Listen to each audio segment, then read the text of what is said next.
And welcome to Hannity's America. Thank you for being with us. I'm Sean Hannity. Now, for a long time now, we have been exposing the hypocrisy of Learjet liberals and their high-flying global warming alarmists, you know, the ones who preach to the rest of us about conservation, but they crisscross the country in private jets whenever they want.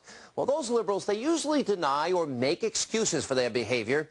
But tonight, in a Hannity's America exclusive, we're going to let you judge for yourself.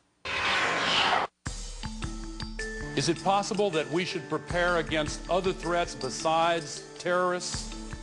Maybe we should be concerned about other problems as well. We've played you that clip before, and you've heard the rhetoric from Al Gore and Learjet liberals. They say global warming is a planetary emergency, and if we don't act now, the entire Earth could be in peril. We have documented the vanquished vice president's hypocrisy on this issue before. This is the Al Gore that he wants you to see. Dutifully flying commercial while touring the world on an altruistic crusade to save humanity from itself. He lectures the world about acting responsibly, but does he lead by example? Tonight, judge for yourself. The video you are about to see is a Hannity's America exclusive, shot just 2 weeks ago at the San Francisco airport. Now that is a G-2B aircraft, one of the most fuel-inefficient private jets on the market today. And that is the former vice president getting off that plane into a town car, by the way, not a hybrid. Now he tells us that the Earth is in peril. He wants us to bicycle to work.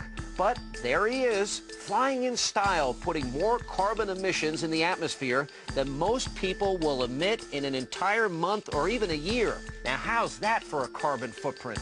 Meanwhile, Gore and his Hollywood alarmist friends try to scare us into planting a tree or buying carbon credits.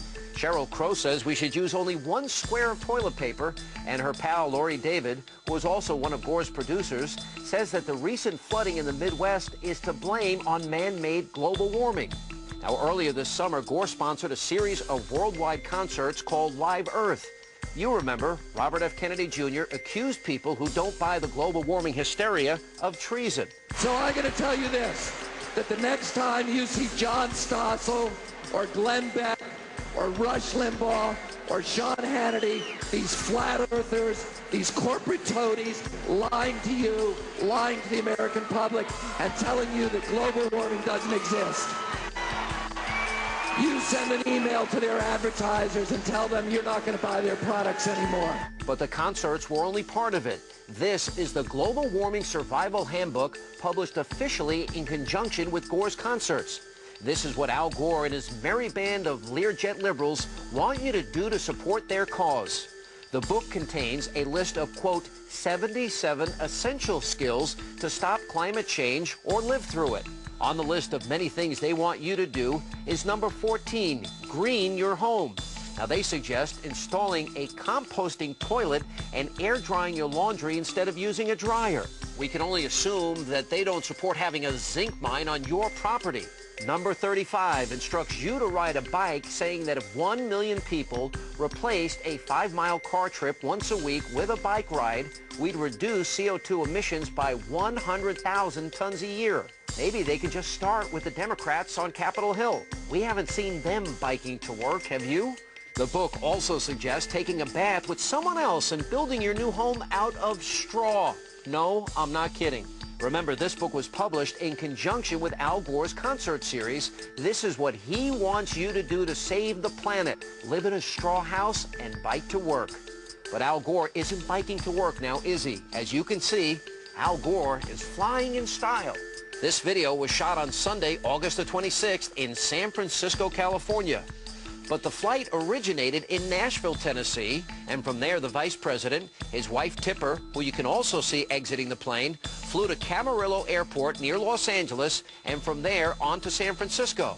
Now that's approximately 5.5 hours of flying time, covering more than 2,100 miles in just one day. Now flying in a private plane is bad enough, but this model or private jet is even worse than that. This plane was a 1977 Gulfstream G-2B, we call it. Its twin engines are so loud that many airports won't even let it land at night. It has a 450-gallon gas tank that releases slightly more than 21 pounds of carbon dioxide emissions per gallon. That means for every hour of flying time, it emits 9,493 pounds of carbon dioxide. Now take those numbers and apply it to this one leg of Gore's trip. He flew from Nashville, Tennessee to Camarillo Airport in California, emitting more than 45,000 pounds of carbon dioxide. And then he flew from Camarillo to San Francisco, emitting another 10,000 pounds of carbon dioxide for a total of 55,000 pounds of the gas that the vice president said is putting the Earth in peril. According to the EPA, the average car emits only 0.916 pounds of carbon dioxide per mile, which means to drive from Nashville to San Francisco without the stop in Los Angeles, the Gore family station wagon would only emit 1,800 pounds of carbon dioxide. So that means while Al Gore was flying his private plane from Nashville to California, the average American family could have loaded the kids and the family dog in a car and driven from Nashville to California and back more than 15 times. That's 15 times to equal the vice president's carbon footprint, and that's only one way. Maybe Al Gore should be reading his own handbook. Number 7 on the list is fly right. So we checked. There were some 112 commercial flying options that would have taken the family Gore from Tennessee to San Francisco that very day. But no, instead, Mr. Gore likes to tell us how to live our lives, how to ride a bike to work, how to wear a sweater inside to conserve heating bills, how to install a windmill in our backyard, and meanwhile, he flies around the country like a typical Learjet liberal. While he criticizes the communities of the world for putting our Earth in peril, we would like to point out that Al Gore is throwing stones while living in a glass house. Of course, if you believe his hot air, then his house is actually made of straw. Now, we placed several phone calls to Al Gore's office this week asking for them to comment about our story and to see if the vice president had actually purchased his famous carbon credits for this trip. But as of the time of the show, they still haven't gotten back to us.